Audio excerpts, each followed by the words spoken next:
Hello everyone. Good morning, good afternoon, good evening and good night. Whenever you're watching this, you're welcome to watch it anytime and welcome to long form content. We're going to be making long videos like this, then shortening it down to clips and then putting it on Instagram and YouTube. So I hope you're looking forward to this, and let's go over to our first topic for this video. This is a very hot topic right now, so you should know what it is. I'll give you some time to guess. Think about it. What's an interesting topic?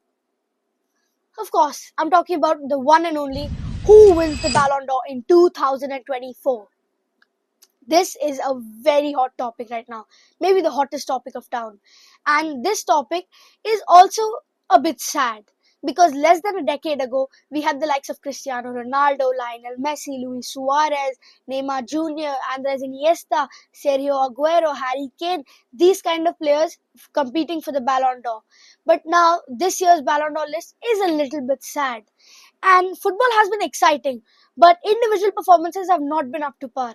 With players some time ago getting 60 plus GA every season, making for an exciting Ballon d'Or fight, to now players barely reaching 40 GA. So let's go over this topic, and my thoughts on this topic are a little bit controversial. So you should stay tuned till the end. Grab some popcorn and let's go over to the first segment, which is who I think can win the Ballon d'Or. Let's go. According to me, there are only 4 players who can realistically win the Ballon d'Or. So let's go over them. And this is going to be a bit of a shock because stay in your seats, don't get out there. Because according to me, Mbappe and Haaland do not win the Ballon d'Or. They are not in my top 4. So let's go over the top 4 that I think can win the Ballon d'Or. I have as the first player not in any order. The first player is Jude Bellingham. The second player is his teammate and Brazilian Vinicius Jr. The third player is Rodri of Manchester City. And the fourth player is the biggest shock, which is Lautaro Martinez, who according to me has very high chances of winning the Ballon d'Or. So let's discuss these players one by one into the second segment. The first player we have is, of course, the Englishman Jude Bellingham. He signed for Real Madrid last year for a record fee of 106 million euros, and he's been spectacular at the start of the season. His performance dropped down a bit and he was not as great at the end of the season, but he was still a great player and you cannot deny that. Jude Bellingham for Real Madrid scored 23 goals and had 13 assists. As a midfielder, do not forget that. As a midfielder, he had such a high GA, with the goals being a lot more than the assists. Do not forget that.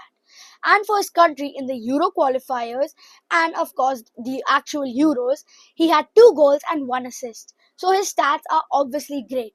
They're not as great as we had the players who were winning the Ballon d'Or 10 years ago, but in today's time, these are great stats. He's a great shout for the Ballon d'Or. And his achievements include winning the UCL, where Vinicius Jr. carried a bit, but we're not going to talk about that, where he won the La Liga, he won the Super Cup, which he won recently only, and he had an assist there too. He won the España Supercopa, and he was the Euros runner-up.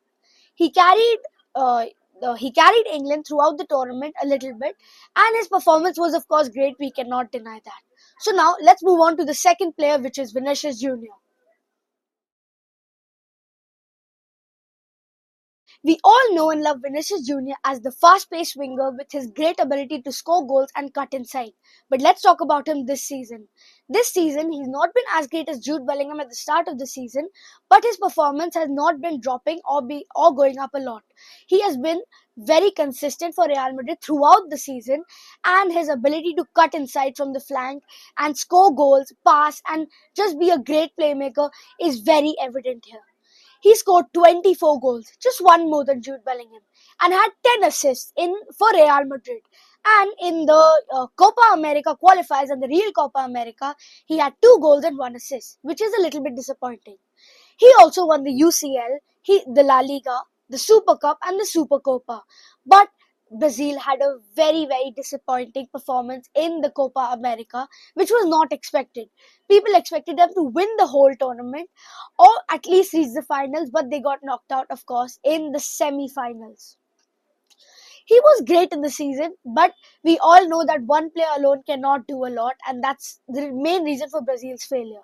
So Vinicius Jr. is just a very consistent performer and he's really fast. That's his two main qualities, and that's why he's been so good this season. And he's a great shout for the UCL. He carried Real Madrid in the entire UCL and was consistent in the La Liga too. So now let's move on to the third player and the third contender for the Ballon d'Or, Rodri. The third contender that we have is Rodri, who's known and loved for his ability to control the entire game. Rodri, along with other CDMs such as Federico Valverde and of course Hakan Çalhanoğlu, are very good at controlling the entire pitch. They can help in the defense, they boss the midfield, and they occasionally from outside the box just score a banger or two. And Rodri has been phenomenal this season, especially for Manchester City. He's not got that many goals and assists. He only has 9 goals and 11 assists for Manchester City, but he's just been very good in playmaking and the gameplay. His defensive playmaking and his ability to transform the play from defensive to attacking is very good, and that's why he's such a big shout for the Ballon d'Or. He has won the Premier League with Man City for the fourth time in a row. Don't forget that. He won the Euros with Spain, although he was injured in the finals and just scored one goal there. And he won the Community Shield with Man City. With Spain, he scored one goal in the Euros and had one assist in the qualifiers. Rodri was a big shout to win the Ballon d'Or. But of course, his chances have gone down significantly, and this is because during the Euro winning celebrations, Rodri said some pretty controversial things about Gibraltar and Spain's land dispute, and that is why his chances of winning the Ballon d'Or have gone down significantly.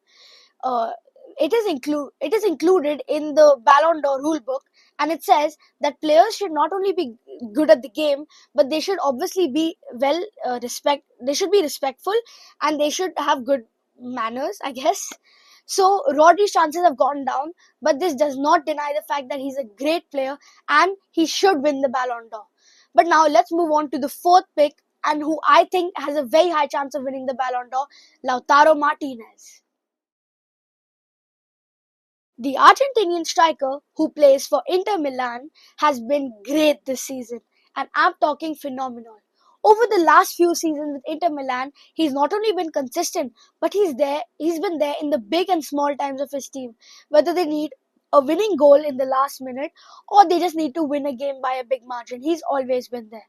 This season, he's had 27 goals for of only Inter Milan, only the club, and he's had 3 assists, which is below par.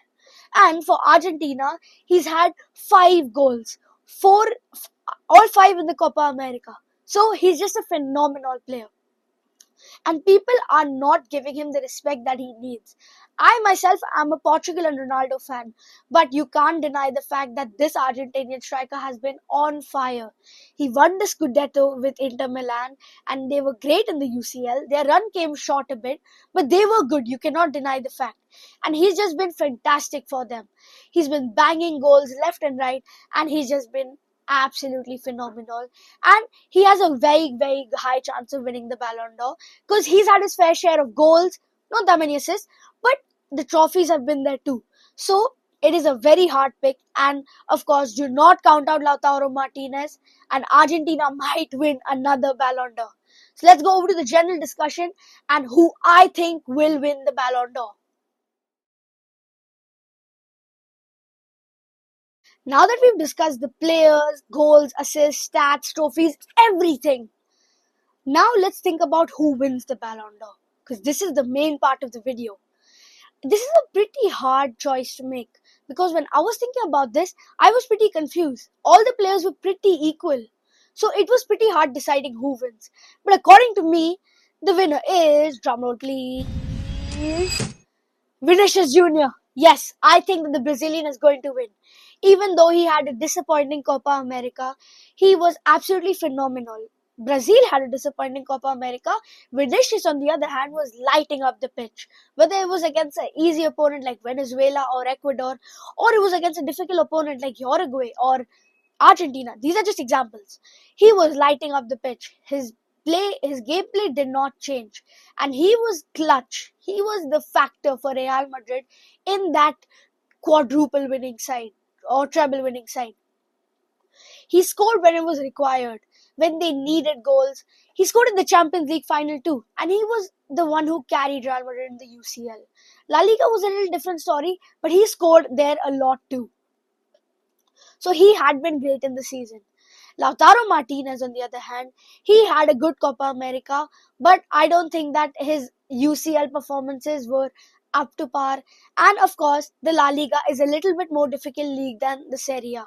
On the other hand, Rodri, as we discussed, because of that controversial topic that he got a little drunk on and then spoke about, I think that's the factor that does not give him the Ballon d'Or.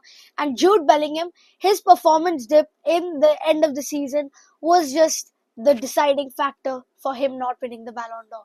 He was great though. And that bicycle in the semi-finals was absolute class.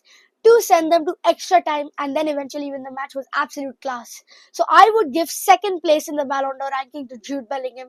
I would give third place to maybe Lautaro Martinez, and fourth place to maybe Rodri. And if he gets maybe disqualified or he has a point deduction, then maybe Haaland or Mbappe. Who knows? But that's what I think. Vinicius wins the Ballon d'Or. Jude Bellingham finishes in a close second, and I'm talking close second. And in third place, we have Lautaro Martinez. But of course, the Ballon d'Or has a lot of power in the media. And Jude Bellingham is a player loved by the media. So he also has a big chance of winning just because of his media attention. I think Vinicius should win the Ballon d'Or, but it's just a 1-2 between the Real Madrid dynamic duo. So that's who I think wins the Ballon d'Or in the top 3 ranking. Now let's have some general discussion about this Ballon d'Or. It's been, as I've said, a not up to par Ballon d'Or. It's been a very disappointing season. The players' individual performances have been great, but not as good as they used to be. And we have now midfielders winning the Ballon d'Or, which is great for them, which is something that we've always wanted. But that's the problem. We haven't seen flary attackers or goal-scoring machines this season come to use. We had Cole Palmer, but his performances were just not enough. He really picked up at the end of the season. He was the Premier League's highest goal scorer, combined with Haaland, of course. But I don't think that his performances were great enough. For Chelsea, they were good, but for England and just his overall gameplay was not that great. And Haaland, of course, because of Norway, he had a bad international side of things. So that's all my thoughts on the Ballon d'Or. That's everything that I have to say. And I think that Vinicius wins for one last time. Who do you think wins? Because I'm pretty interested to know who you guys think wins. Because y'all might think it's someone else from the four. Y'all might think it might be Haaland or Mbappe or someone that I just have not stated in this video. So I'm interested to know your thoughts. Put your thoughts down in the comments. I would like to see them. And that's all for right now. Thank you.